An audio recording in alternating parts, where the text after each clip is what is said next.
and to a few old friends in the room, Ken and Heather Dunnett in particular, fellow farmers with a great love and passion for rural and regional Australia, and Nick Farr-Jones. Nick came and stayed with us when my Nick was a little fellow of probably not quite 2 years, and we woke up to Nick Senior's dulcet tones saying to our little boy, "Hello, I'm Nick," and our little boy saying, "No, you're not.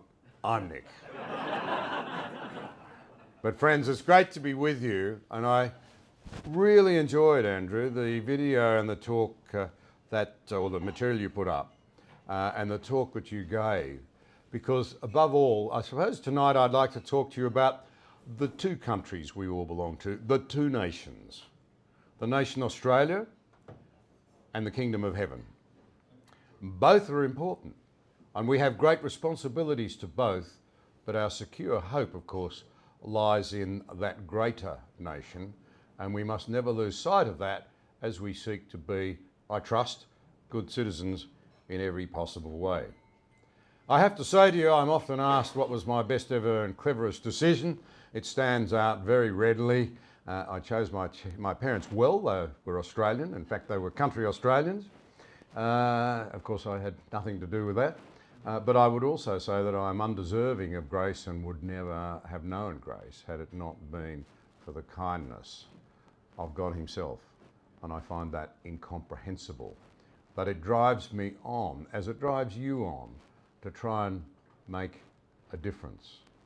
I met a translator, a lovely lady, on the way in, and she's translating down there in one of the forms of hand translation for the deaf, and I find that quite amazing. It did bring back to memory the very first time that I had to have my dulcet tones, if I can put it that way, translated.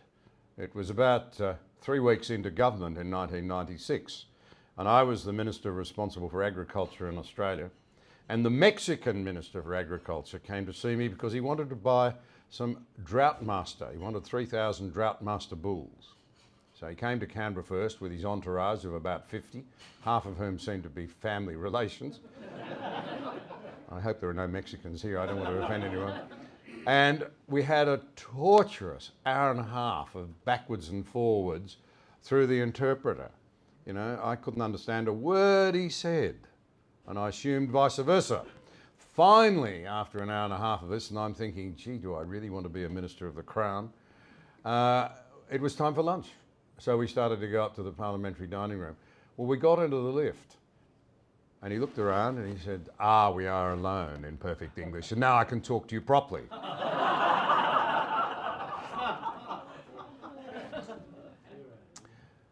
Some years later, in fact, just before 9/11, we were trying to sell gas to China, which was very interesting, and my wife Julia and I were invited by none less than the Zhirongji, the then president of China. I knew nothing about this, but Richard Alston, then the Minister for Communications, you may remember that name, we used to call him Marco Polo because whenever the House Senate was up, he was travelling. Somehow he came to meet the President of China, who said, "We are so looking forward to the impending visit of your Deputy Prime Minister." First thing I knew of it was somebody from the Prime Minister's office came bursting in and said, "We didn't know you were going to China." And I said, "I didn't either. What are you talking about?" And he said, "Well, you're going to China now. We need to win that gas contract." So off we went. And we found ourselves in a room with about this number of people as part of it. The night before I was with the industry representatives to meet with the President of China. And it was a big government banquet. They made quite a fuss of it. There were 3 big tables, but about this number of people. We'd had the lecture before about stop telling China to, lecture us on human rights and you should not support Falun Gong and all of that. Taiwan didn't come up, which surprised me. But it was the time of the downed American spy plane. Do you remember that? And suddenly in the middle of the dinner, I'd already had the lectures, I thought they were over. Some prearranged signal, the whole room fell quiet. And the Vice President leaned over and in my ear he said, "We will not return the American plane or its crew." So the Australian right behind me translates this for me. So I go back and I say, the Australian government believes that your plane was in international airspace. It came too close to the American plane. China is in the wrong. The crew immediately and the plane immediately. Eventually they did, just as a footnote. The plane had been completely pulled apart and every last bit of its technology stolen. So I gave those two lines, the official lines, and then added, if I may, at a personal note, can I just say to you, it's not helpful for China's image in Washington, standing in Washington, because you're pursuing most favoured nation status and because you're hoping one day to host the Olympics. With that, he sat bolt upright and everybody resumed eating as though nothing had happened. And I thought, well, that's that. And the next day, they took Julia and me and the Australian High Commissioner and the Secretary of my department out for a walk along the Great Wall, striving distance from Beijing. And we were in this dreadful old American Cadillac, sorry, Ken, an American car, for those of you who haven't heard of it. It was about as long as this room, and it had no headroom. My head was buried in the headlights. It's extraordinary how you could build a car that size and still have no room. Anyway, we're escorted out there by Chinese police in BMWs and Audis, and we go for our walk. But on the way out, Alexander Downer, the foreign minister, rang me, and he's out campaigning in the streets of Adelaide. I'm on a burner phone, you don't take your own.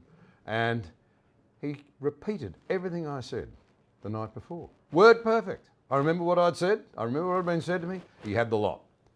And then he repeated it all. And he said, and when you meet with the President tomorrow, please add your own personal views as well again. And I sat beside him in cabinet and I said to him, I was really intrigued that you were so happy to repeat all of that sensitive personal conversation over the phone. He looked at me as if I was a complete mug and he just said, look, it was obviously the quickest and shortest way to let both Beijing and Washington know that I agreed with you. So that was my experience with translators.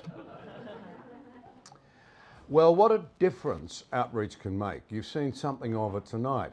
And I just confessed to Andrew that until John Howard told me about it, because he, I know, spoke to you before, and I'd gather that Nick had, and Andrew Fisher, that I'd not really heard of what you do. But tonight, really, as I said, was quite fascinating.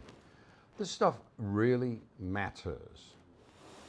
I had the great privilege of working with one of the other microcredit banks, Opportunity International, for a while. And it took me and my wife to Indonesia not long after I'd left the Parliament. And we visited many things that were going on around the place, a school that they were running, where my wife managed to get them to teach the ABC when the teacher couldn't. That was searing because all of the children, as they left, they only got 3 half days a week of school run by the Christians in that organisation, and some of them local. And as they all filed out, they got a little carton of Australian flavoured milk and a boiled egg. Straw pushed into the milk, egg cracked on top, otherwise the parents, being very poor, would sell it on the streets. This was to ensure that the kids would eat it. And then we went and sat on the floor of a very humble little cottage in a very, very crowded part of Jakarta with 6 ladies who had all accessed microcredit loans. They talked excitedly about what it meant. They were running roadside stalls and sewing machine operations and what have you. And what was really intriguing was that one of them, as the conversation started to die off and they'd told us what they were doing, what it all meant, and their coordinator had explained how he interacted with them, one of them just looked at me and said, "Can I ask you a question?" I said, "Of course." And she said, "No one in our country has done this for us. Our government has not done this for us. Why have people from your country sacrificed their money to do this for us?" That's gold, isn't it? It's gold at one level because her children, having got an education, might grow up saying, they might be in the government one day and say, no, Australians are our friends. I got a start in life because some Australians cared.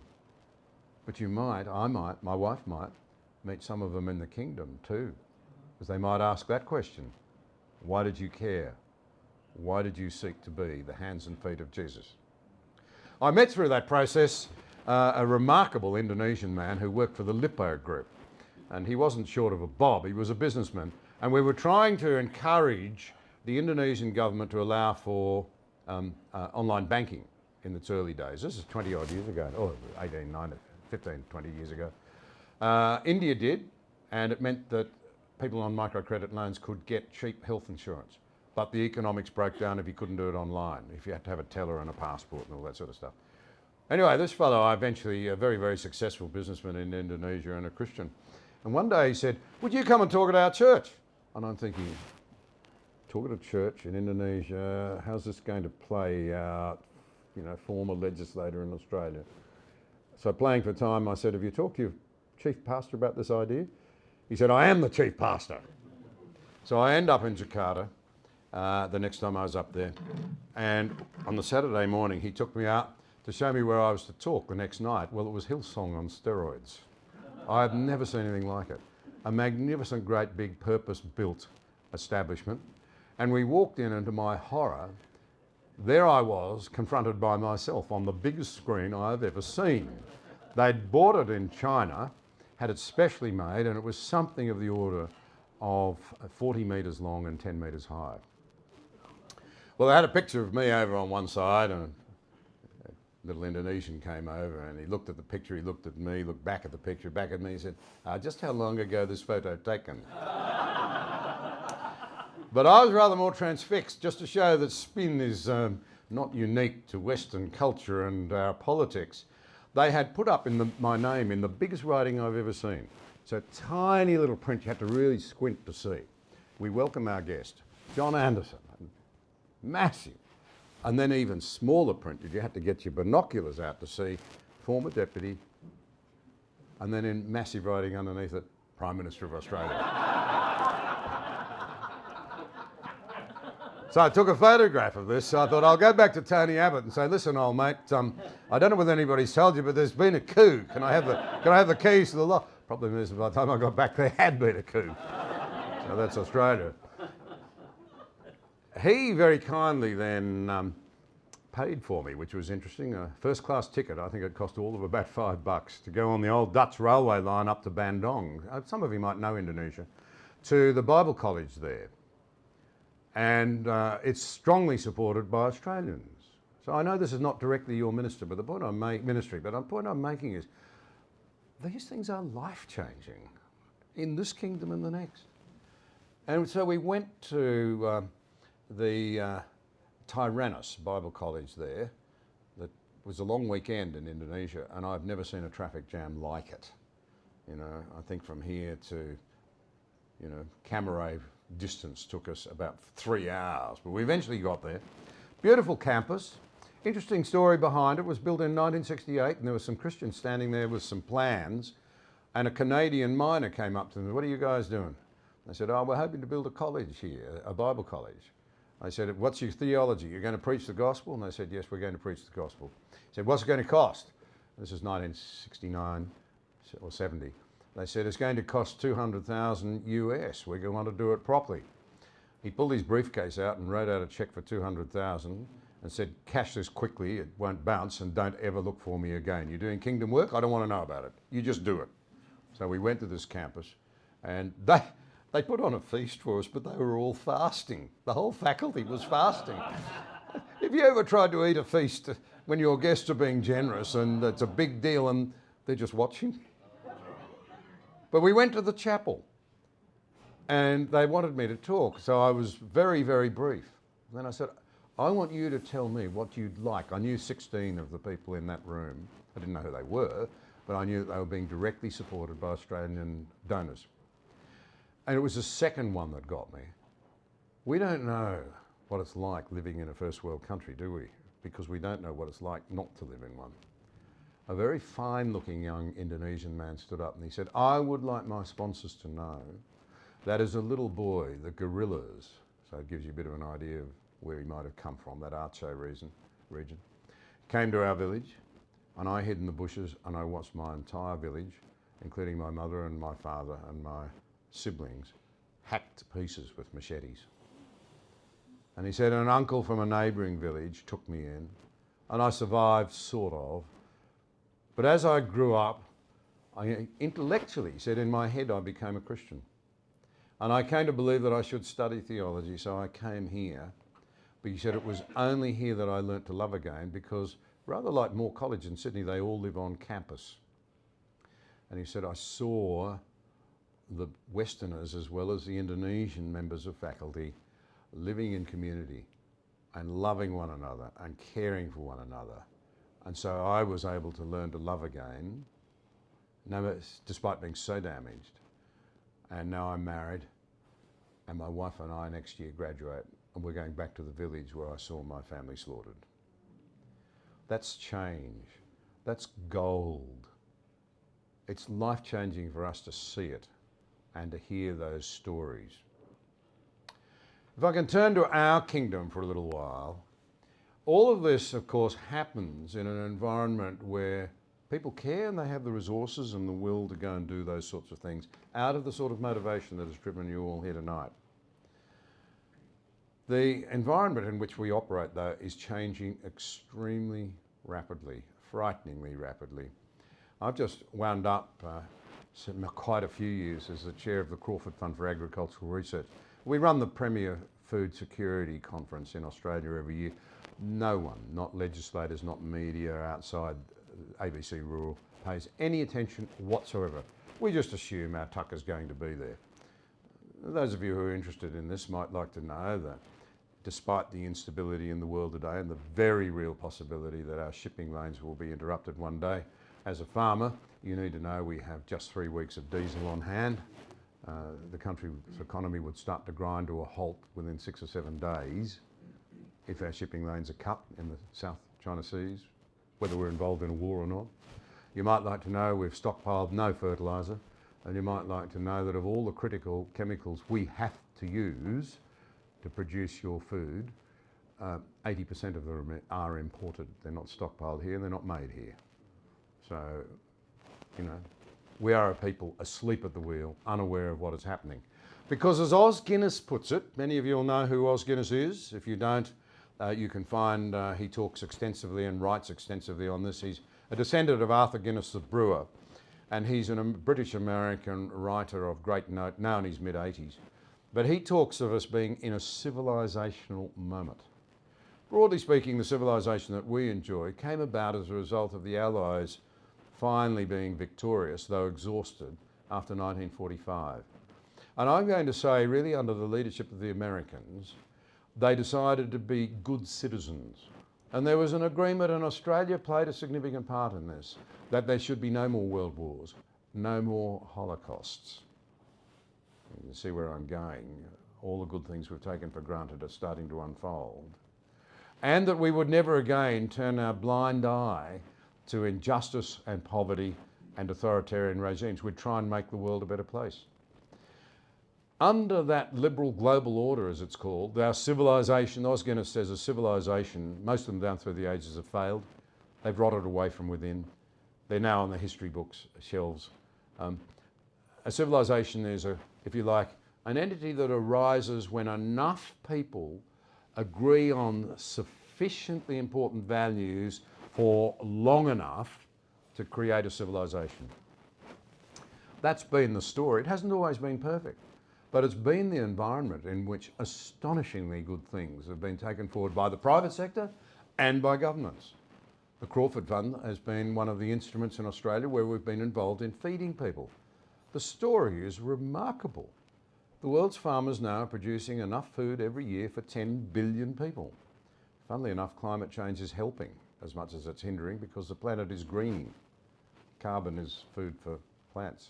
That might surprise you. We're feeding another 5 billion mouths every day. In fact, there are probably more obese people and poorly nourished people than there are undernourished. The progress has been astonishing. It's happened because of a global order where the once Christian nations agreed that they would behave with decency and sense and try and make a difference. And in Asia particularly, it's been staggeringly successful in turning things around, lifting people out of poverty, doubling those lifespans, getting people into education, creating an opportunity for the green revolution to be taken forward to feed people. And of course, providing you with the research and the know-how, which you've then taken with your compassion out there to apply in people's lives with these spectacular results. And how wonderful it is to see people who have not known what we've known filled with joy, which is what we saw tonight. And people who are deaf, I mean, being blind is almost unimaginable for most of us, but being deaf, the sense of isolation, and to bring them into a world where they can relate to other people and understand love, and then ask that big question I referred to earlier, you know, is there a higher being that loves us? What's this about? Is there purpose? And you've been in a position to point the way to that. This is extraordinarily powerful and extraordinarily wonderful. So to pull this together, we should, all of us, have a great interest in the two kingdoms. It is right for every one of us to be worried about our country. If you are worried about serving the people in difficulties in your ministries, and you are, wonderfully, you wouldn't be here tonight if you didn't, you need to be worried too then about Australia as a significant player in the liberal global order as it's become known. Our civilization, it's important. When it comes to feeding people, it's been about trading rules and the opportunity for farmers to escape poverty by selling their product. It's been about research, it's been about development, and it's been about actually affordable energy and copious quantities of it. And the effect has been to give so many people opportunity, to lift them out of short, nasty, brutish lives, as Hobbes used to describe the way most people lived and have lived down through the centuries. There's always hope. And I'll finish by saying this. As you mentioned, I'm a podcaster. I must get those figures updated. Amazingly now, we're well up on those numbers. There is an incredible appetite out there, I've discovered, for high quality content. There are a lot of people who get that things are not going well. Here's the thing I want to encourage you with, and I don't want to sound here like I'm discriminating. It's not so much yet the young women, but the young men are really, right across the Anglosphere, starting to say, this isn't going too well, we need to step up. I actually think our Generation Z, for all of the problems, and they're very real, mental health, anxiety, self-harm, the cream is better than ever. And I was talking to the quite remarkable Dave Jensen today, and he's going to, I don't think he'd mind me saying this, he's planning to run a series of outreaches next year for young Australians. It's happening in Britain, it's happening in America, partly because of the overreach of the forces of progressivism and all of those accusations that if you're male, and particularly white male, and you're young especially, you're a terrible person. You're toxic simply because you're masculine. Now, what has that done to decent, thoughtful young men? They've said, hey, am I really that bad? Hey, who's going to offer me a bit of hope?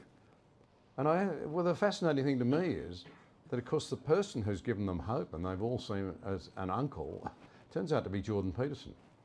And now you've got a massive influence among young men because they're hopping onto podcasts everywhere. They go for sport, economics, and politics. And they're tapping into good thinking, a surprising amount of it. There's shocking thinking out there, we all know that. But there's a lot of good thinking. So you have a Joe Rogan who has this fellow, Huff, I think is his name, the young American. He's the most natural... Wes Huff. Joe Rogan, Wes Huff. You know, and he reaches millions of young American men. And he's an admirable man. And he's explaining in simple terms the love of Jesus Christ for us. And they're responding. And even with my own podcast, I've had the extraordinary experience of young Australian men coming up to me saying, I have been converted by listening to people on your podcasts. And that is gold, and it keeps me going. So that's one note of hope. Invest in our children. Invest in the people who are asking questions. Spend time with them. They're genuinely hungry for it. Another note of hope is that, of course, our hope is a secure hope. when it comes to the real kingdom. We once had a Prime Minister, I wonder who can tell me who it was, who observed that democracy, talking about this world, is not so much a machine as a spirit in which no matter our station in life, it can be the poorest, most disadvantaged and marginalised kid in Myanmar, it could be the king. No matter our station in life, this Prime Minister said, all souls are equal in the eyes of heaven. A Mars bar for anybody who can tell me which Prime Minister said that. No. No. No. It was Bob Menzies. Isn't that incredible? And I've found that a very reassuring thing to have packed into the back of my pocket. I've always tried to remember that when that great day comes, and I must say I think of it with some fear and trembling when I stand before the Almighty, I will be of no greater significance than the poor, most marginalised kid that you have helped with your ministry. But the keys to the kingdom, to that world, are exactly the same. That is extremely fortunate for me. I was saying the other day, the day I stepped down as Deputy Prime Minister, I continued on the job for a while, but it was announced in the Parliament. It suddenly hit me like a tsunami that I'd have to face the judgment of the press the next day. And I was to fly down, funnily enough, to do the Adelaide Lord Mayor's prayer breakfast. I had a couple of thousand people at it, which rather surprised me. So I got on the government jet. It was government business, you know, and I was to do a whole lot of other things in Adelaide. The only way to get there in time was to go on this thing. And the FUD, and there it is, the pile of newspapers is about that deep. So I read all about myself, and I became quite schizophrenic. The Sydney Morning Herald didn't like me, and the Australian loved me. And the Telegraph thought the government would be lost without me, and somebody else said, oh, the country's going to be so much better off, he's gone. And then it hit me that that's just the judgment of men. That's all it is. And in the end, it doesn't matter. I'll stand before the Almighty, and to my great relief, he's not going to have a copy of the Herald in one hand and the Australian in the other, and stroke his long white beard and say, well now, John, I'm not sure about you. I'm just trying to tally it up. The Sydney Morning Herald said, and the Australian... That won't be the question, will it? It'll be exactly the same question for every one of us, because every soul matters under heaven. Did you hear that I had a rescue plan for you? I loved you so much that I came to earth. I died for you. And all I asked was that you confess and place your faith in me. And if you did, here's your name, it's in the book. Well, there'll be a lot of names in that book because you've gone out there and done what you've done. And I know tonight you're looking for support in it. A buck goes a long way in many of those countries. I know that from my time with Local Leaders International, where we support Bible colleges and students in the majority world. And so what you do can make a great difference. It's been a real privilege being with you. Thank you.